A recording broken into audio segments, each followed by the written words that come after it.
नमस्कार, मी प्रमिला. तुमचे सर्वांचे माझ्या टॉप शिलाई क्लासमध्ये खूप खूप मनापासून स्वागत. आज आपण झटपट असा गळा बघणार आहोत. अगदी कमी वेळेमध्ये दिसायलाही छान मस्त, कोणत्याही कार्यक्रमासाठी समारंभासाठी ट्राय करू शकता. साईज कोणती असू द्या, काही प्रॉब्लेम नाही. तुम्ही तुमच्या साईजनुसार घ्यायचा आहे हा गळा. तर या ठिकाणी मी घेतलेला आहे 10 इंचाचा गळा. चौकोन करायचा आहे. तर साईज आहे 32 साईज आहे. तर शोल्डर 2.25 2.5 घेतले. मागचा गळा 10 इंचाचा चौकोन करायचा आहे. आणि या ठिकाणी गळ्याचा आकार आपल्याला मटका द्यायचा आहे. तर चौकोनच्या बाहेर अर्धा आणि वरती थोडासा फुगीर केला आहे.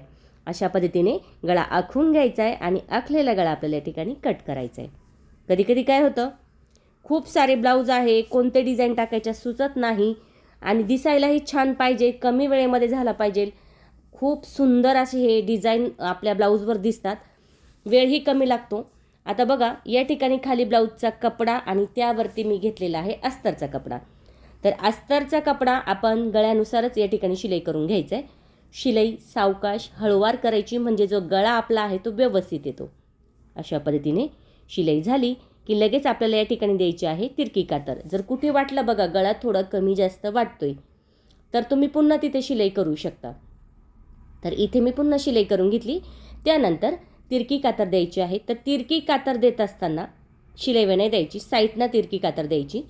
थोडासा कपडा या ठिकाणी कट करून घ्यायचं आहे, म्हणजे एकसारखा करायचं आहे, खूप जास्त नाही करायचा, थोडंसंच करायचं आहे. अशा पद्धतीने त्यानंतर समोर अस्तर घ्यायचे आणि त्यावरती आपल्याला या ठिकाणी द्यायची आहे दाबटीप. ही दाबटीप आपण अशासाठी देतो, इथे कॅनव्हास पेपर पायपिंग लावायची गरज येत नाही आणि अगदी त्याच फिनिशिंगमध्ये आपला हा जो गळा आहे तो तयार होतो. तर दाबटीप देत असताना बघा, खालचं जे अस्तर दिसतंय ना त्यावरती आपली ही शिलाई आली पाहिजे. अशा पद्धतीने शिलाई करायची. त्यानंतर अस्तर आतमध्ये घ्यायचे आणि प्लेन करायचे, एकदम प्लेन करायचे गळा व्यवस्थित, आणि त्यावरती पुन्हा आपल्याला या ठिकाणी शिलाई करायची आहे. झटपट मस्त बनणारा हा गळा आहे बघा. आता या ठिकाणी वेळही कमी लागला आणि त्याच फिनिशिंगमध्ये आपला गळा तयार झाला, तुम्ही बघू शकता.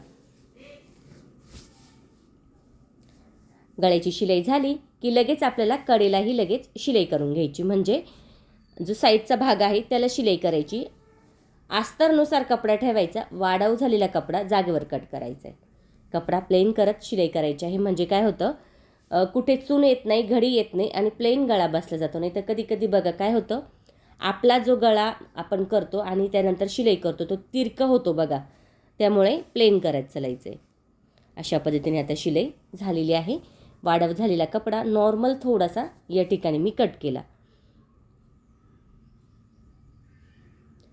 जर वाढव झाला तर कट करा, नाही झाला तर काय हरकत नाही, तुम्ही तसाही ठेवू शकता. थोडं थोडं कट झालाय कपडा. आता त्यानंतर कमरेचे टक्स, मग गळ्यापासून 3 इंचाचं म्हणजे 3 बोटाचं ठेवा आणि टेपने 2 इंचाचं ठेवा. 3-3 इंचाचे 2 टक्स झाले की लगेच आपण या ठिकाणी कमरपट्टी लावायची आहे. तर कमरपट्टी बघा, बंदवाली वरची बाजू, म्हणजे उंचीच्या त्या पुढचा कपडा निघतो ना, तो कमरपट्टीसाठी तुम्ही वापरू शकता. शिलाई करायची. त्यानंतर या ठिकाणी द्यायची आहे तिरकी कातर. समोर कमरेची पट्टी घेऊन दाबटीप. आता बघा, हात शिलाई करायची गरज नाही, मग काय करायचं, एकदम खाली शिलाई करायची अशा पद्धतीने. त्यानंतर अर्ध्या इंचाच्या अंतरावर पुन्हा एक शिलाई करायची. व्यवस्थित सरळ शिलाई झाली की कमरपट्टी आपली तयार होते, म्हणजे इथे आपल्याला गरज नाही हात शिलाई करायची. आता जेवढा काठ पाहिजे ना तेवढंच मी या ठिकाणी घेणार आहे, बाकीचं आपल्याला इतर पुढच्या डिझाईनसाठी वापरू शकतो. आता इथे आपल्याला बटरफ्लायचं करायचं आहे आणि मस्त असा हा डिझाईनचा गळा आपला बनणार आहे. तर मग या ठिकाणी जेवढा काठ होता ना तेवढा मी घेतलेला आहे. थोडंसं नॉर्मल कट आपण अस्तर थोडंसं कमी तर थोडासा कट करून घेतला, म्हणजे साईडने थोडंसं कमी केला.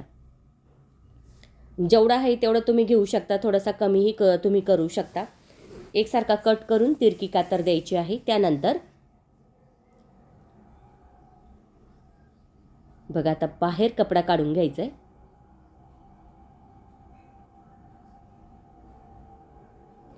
व्यवस्थित बाहेर कपडा काढून घेतला की तो आता या ठिकाणी आपल्याला व्यवस्थित करून घ्यायचा आहे. या पद्धतीने त्याचा मध्य करायचा आहे. आता तर अशा शिलाई पण करू शकता आणि तसाही तुम्ही ठेवू शकता.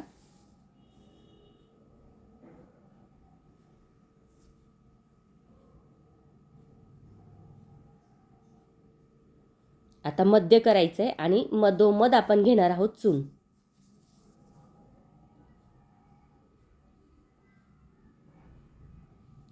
आता चून घेत असताना ना काय करायचे बघा, किती आहे 3 ते 4 चून जवळजवळ घ्यायचे म्हणजे छान दिसतं, आकारही छान येतो. आणि जी लास्टची आहे ती परत जवळ करून घ्यायची म्हणजे एकसारखीच चून दिसते, आकारही मस्त आलाय. आता आपल्याला मधोमध लावून घ्यायचं आहे, गळ्याच्या मधोमध अशा पद्धतीने आपण हा काठ ठेवायचा आहे आणि लावून घ्यायचं आहे. दोन्हीकडेही अंतर एकसारखं पाहिजे, मध्येही बरोबर पाहिजे, अशा याने ठेवायचं आहे आणि शिलाई करून घ्यायचं आहे.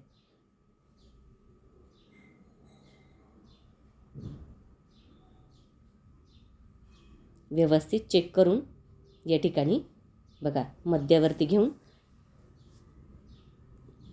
इथे वरचं जे अंतर आहे ना ते 3-3 इंचाचं ठेवलं आहे मी या पद्धतीने.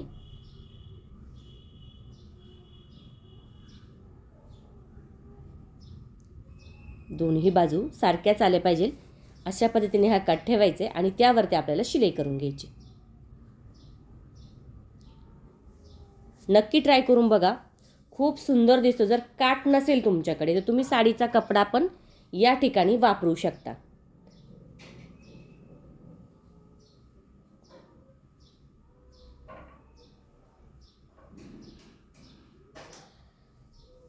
दोन्ही बाजूला शिलाई करून घ्यायची. आता जो काठ आहे ना वाढव झालेला तो आपण शोल्डरच्या म्हणजे मोंड्याच्या बाजूपर्यंतही ठेवू शकता आणि थोडासा कटही करू शकता. तर अशा पद्धतीने आपण हा काठ लावून घेतला तर इथे आपण बघा मोंड्याच्या तिथं आपण शिलाई करून घेतली म्हणजे जो काठ आहे ना तो बरोबर आपला तेवढा आपण या ठिकाणी ठेवलेला आहे. तुम्ही थोडासाही ठेवू शकता, बाकीचा कट करू शकता. आता इथे आपण लेस लावणार आहोत, तर सिंगल दाबवर ही लेस आपण या ठिकाणी लावून घ्यायची. सिंपल पण अतिशय सुंदर दिसणारा हा गळा आहे. अगदी कोणत्याही साडीवर छान दिसतो, कमी वेळेत होतो, झटपट होतो आणि दिसायलाही मस्त. तर बघा याची शिलाई मी घेतलेली आहे 550 रुपये. म्हणजे पुढे प्रिन्स कट आहे आणि पाठीमागे डिझाईन आहे. तर तुम्ही तुमच्या एरियानुसार हवी तेवढी शिलाई तुम्ही घेऊ शकता, कमी करू शकता, कमीही घेऊ शकता, असं काही नाही. मी घेतली तेवढीच तुम्ही घ्यायची आहे. पण फक्त खूपदा असं होतं की याची शिलाई किती घेतली, तर त्यामुळे मी तुम्हाला सांगितलं की याची शिलाई मी 550 रुपये घेतली. अशा पद्धतीने सुंदर छान झटपट होणारा अगदी मस्त दिसणारा हा जो डिझाईनचा गळा आहे तो तयार झाला आहे. नक्की ट्राय करून बघा आणि कमेंट करून मला नक्की सांगा तुम्हाला व्हिडिओ कसा वाटला. आवडला तर लाईक करा, शेअर करा, सबस्क्राईब करायचं विसरू नका. तुमच्यासाठी मी अशाच नवनवीन छान छान व्हिडिओ घेऊन येण्याचा नक्की प्रयत्न